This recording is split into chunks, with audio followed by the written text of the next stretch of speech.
যে মই সন্ধ্যা সকলে মন প্রাণ দেয়ারে গুরু না ভজে মই সন্ধ্যা সকলে মন প্রাণ দিয়া রে পড়াইয়া গেল মোর সাদের জন পড়াইয়া গেল মোর সাদের জন আপন করে মদোষে রে প্রাণের বান্ধব রে দাও দেখা দয়া করে দেখা দয়া করে আসিতে হলে মই যাইতে হবে এই নববের মজারে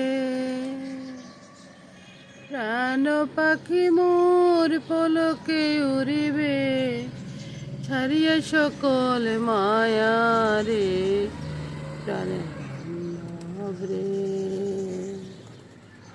দাও দেখা দয়া করে প্রাণের বান্ধব। কেমন আছেন বন্ধুরা? আপনারা সবাই ভালো আছেন তো? আজকে ভিডিওটা শুরু করতেছি, রান্না বান্না শুরু করতেছি, ভুল করে ভিডিও বলতেছি আর কি। রান্না বান্না শুরু করতেছি, রান্না বান্না দেখতে থাকবেন, লাইক কমেন্টস করবেন বন্ধুরা। লাইক কমেন্টস করলে আমার একটু ভালো লাগে আর কি, তো সেটাই বলতেছি। তো পুরো রান্নাটা দেখবেন বন্ধুরা। আজকে নিরামিষ রান্না, সম্পূর্ণ নিরামিষ রান্না। আজকে দ্বাদশী দিন একটু ভোগ হবে ভগবানের, সেজন্য নিরামিষ রান্না হচ্ছে বন্ধুরা, দেখতে থাকুন। হইন ফল রূপে পুত্র কন্যা ঢালে পক্ষে বাসা করে যখনই কৃষ্ণ জন্ম নিল দৈবকীর দতুরায় দেবগণ পুষ্প বৃষ্টি করে বসুদেবে রাখি নন্দের আলোয় কৃষ্ণ দিনে দিনে বারে নন্দ রাখিল নামে নন্দের নন্দন যশোদা রাখিল নাম যাদু বাছা ধন উপানন্দ নাম রাখে সুন্দর গোপাল। সবগুলো তরকারি সাজানো হয়ে গেছে বন্ধুরা, এখন শুধু রান্নার বাকি। চালটাও ধুয়ে ঢাকনা দিয়ে রাখছি। আর এখন যাব ফুল তুলতে। গাছের ফুল তোলার আনন্দটাই আলাদা, বলুন। এই তোর কথা শুনে না ভাই, তোর কথা শুনতে হইব। হ্যাঁ, চলুন যে বন্ধুরা, ফুলগুলা তুলে আনছি, ফুলগুলা সাজিয়ে একবারে রেখে দিলাম আর কি এখানে, তারপরে পূজা দিব। এবার তো বলবেন আপনারা যে আমি তরকারিগুলো আগে কেন বানাইছি। আজকে না ওই দ্বাদশীর ভোগ আছে, ওই জন্য আর কি।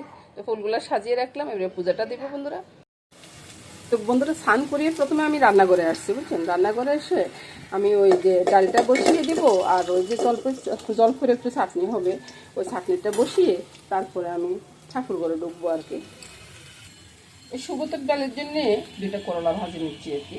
করলাগুলো উঠিয়ে তারপরে এদিকে ডালগুলো একবার সোমবার করে বসিয়ে দিব, তাহলে আর কোনো ঝামেলা থাকবে না, বুঝছেন। ডালে দিব 5 ফোড়ন করে, তেজপাতাটা দিয়ে দিন, লঙ্কাটা আগে দিচ্ছি, ডালের ভিতরে সব কিছু আছে, সব কিছু করে দিলাম। এর সাথে কিন্তু আদাটাও ছিল আর কি। তো এটাকে একটু নেড়ে ছেড়ে নিই। নুন, চিনি, হলুদ, লঙ্কা সব, লঙ্কা না কাঁচা লঙ্কা দিচ্ছি বন্ধুরা, শুকনো লঙ্কা দেবো। একটু ডালটাকে একটু কষিয়ে নিয়ে এবার আমি জলটা দিয়ে দিচ্ছি।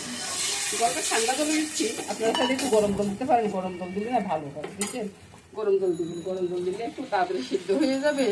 আমার তো একটু এই যে ঠাকুরের ভোগের জিনিস, ওই জন্য আর গরম জলটা দেওয়া হলো না।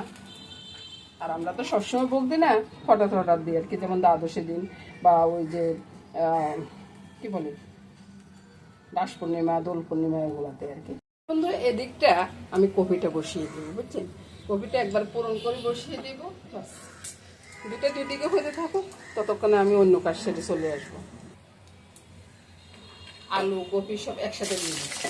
আমার বন্ধুরা তো মনে মনে চিন্তা করবেন যে এটা কী রান্না করতেছি। আসলে বন্ধুরা,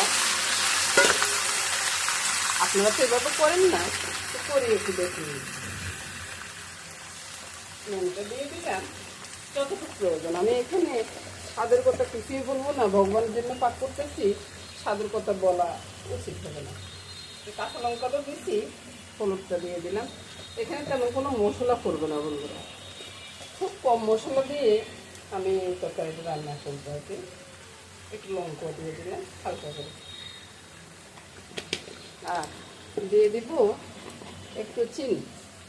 চিনিটা আপনার যে পছন্দ, এখানে কিন্তু বেশি পড়ে নেই বন্ধুরা, 1 চা চামচের মতো পড়ছে। আপনারা চাইলে কমও দিতে পারেন বা নাও দিতে পারেন, বেশিও দিতে পারেন।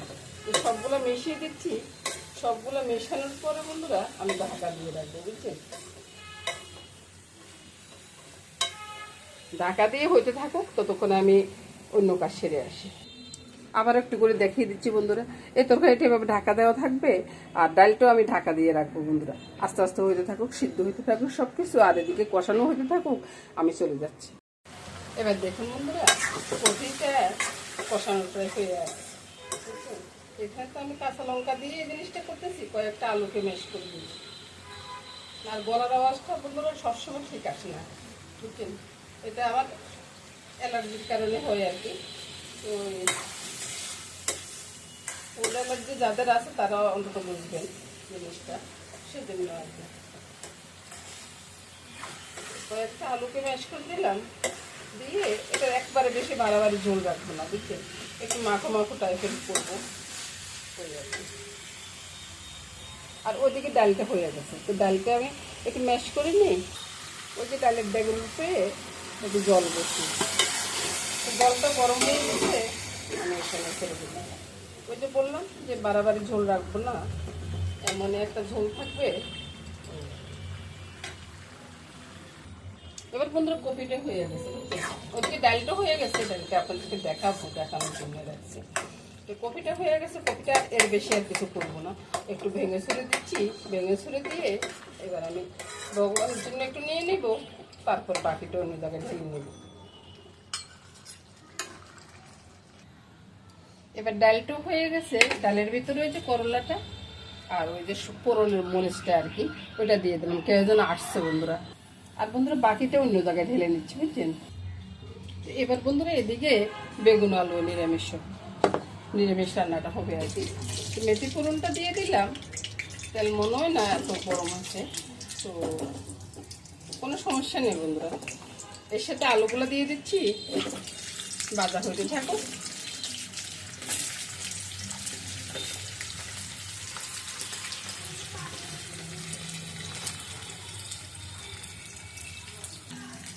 এই যে সামান্য একটু নুন আর একটু হলুদ দিয়ে দিলাম, একটু নেড়ে ছেড়ে চুলো রাসটা কমিয়ে এখন সব আলুগুলো কিন্তু কমে সিদ্ধ হইতে চাই আর কি। ইন্ডিয়ান আলু দেখলাম যে খুব ভালো, একবারে খুব ভালো লাগে আমার কাছে, কিন্তু আমার বাংলাদেশের আলুগুলো না একবারে শক্ত হয়ে থাকে, ওই আর কি। তো এটা হইতে থাকুক বন্ধুরা। এটা বন্ধুরা আলুগুলো ভাজা হয়ে গেছে, আলু ভাজা হওয়ার পরে বেগুনগুলো দিয়ে দিলে, বেগুনের সাথে কাঁচা লঙ্কাও আছে। তারপরে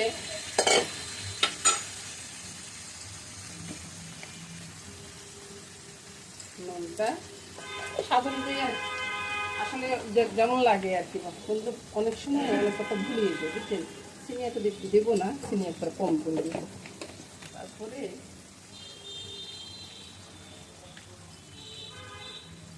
হলুদটা যার যেমন তরকারি থাকে সেরকমভাবে আর কি দেওয়া, এগুলো আসলে বলার কিছু নেই। তারপরে সব দেওয়া হয়ে গেছে বন্ধুরা,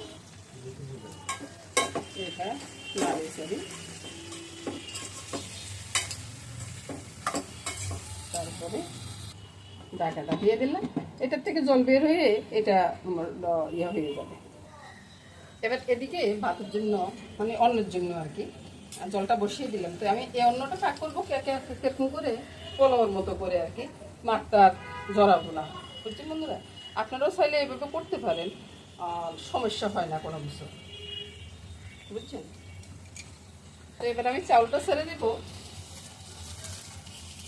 ঠিক ওই পোলাওর মতো করে জল টল মেখে দিলে হয়ে যায় আর কি, তেমন কোনো ঝামেলা হয় না, বুঝছেন। তারপরে একটু নুন আর চিনি দিয়ে দিব, একটু নুন চিনিটা দিয়ে দিলাম। এবার একটু নেড়ে ছেড়ে দিব। সামসে দিতে একটু হলুদ লাগানো আছে বন্ধুরা, এতে কোনো সমস্যা হবে না। আমি চুলার আঁচটা বাড়িয়ে দিলাম, বলক আসলে ঢাকা দিয়ে রাখবো, চুলার আঁচটা কমিয়ে দেব। কয়েকটা কাঁচা লঙ্কা ছেড়ে দিলাম। এই যে বন্ধুরা বলক চলে আসছে, তো এবার চুলার আঁচটা একবার কমিয়ে দেবো, বুঝছেন? চুলার আঁচটা কমিয়ে দিয়ে ঢাকা দিয়ে দেবো। আর এরপরে ঢাকাটা সরিয়ে একটু ঘি সরিয়ে দেবো। এবার আমি চলে আসলাম বেগুনের কাছাকাছি, বুঝছেন? বেগুনটা কষানোটা প্রায় হয়ে আসছে, একটু নেড়ে ছেড়ে দেওয়ার দরকার ছিল আর কি। নেড়ে ছেড়ে দিতে হবে, দাদুভাই কথা বলতে হবে। হ্যাঁ হ্যাঁ, বলো বলো বলো। এবার বন্ধুরা ওই যে একটু ঝোলের দরকার আছে, ঝোলের সাথে আমি ধনিয়া পাতাটাও দিয়ে দিলাম, একসাথে ঝোলও চলে গেলে ধনিয়া পাতাও চলে গেলো, বুঝছেন? তো এভাবে আপনারাও কাজ করতে পারবেন। আজকে আমি একটু ওই যে চুলো টুলো এগুলো একটু মুছতেছি না আর কি, নিরামিষ রান্না করতেছি তো। আর ওইদিকে ঠাকুর পূজা দিতেছি, ঠাকুরের কাজগুলো আছে, সব মিলেমিশে করতেছি তো। তো এদিক সেদিক এতটা ইয়ে করে পারতেছি না আর কি, চুলাটা একটু ইয়ে হয়ে গেছে, নোংরা হয়ে গেছে। এবার এদিকে দেখুন বন্ধুরা অন্যটা হয়ে গেছে, বুঝছেন? অন্যটা হয়ে যাওয়ার পরে আমি এখানে একটু ঘি সরিয়ে দেবো।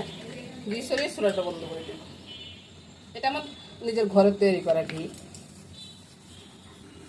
এদিকে বন্ধুরা বেগুনের তরকারিটা হয়ে গেছে, বুঝছেন? তো এটাকে আমি ওই যে ভগবানের জন্য একটু তুলে নিব, তুলে নিয়ে বাকিটা অন্যদিকে ঢেলে নিব আর কি। এদিকে ভাজিগুলো হয়ে গেছে আর ভগবানের জন্য এগুলো সাজিয়ে নিচ্ছি, আরও কিছু বাকি আছে। এদিকে চলে আসুন।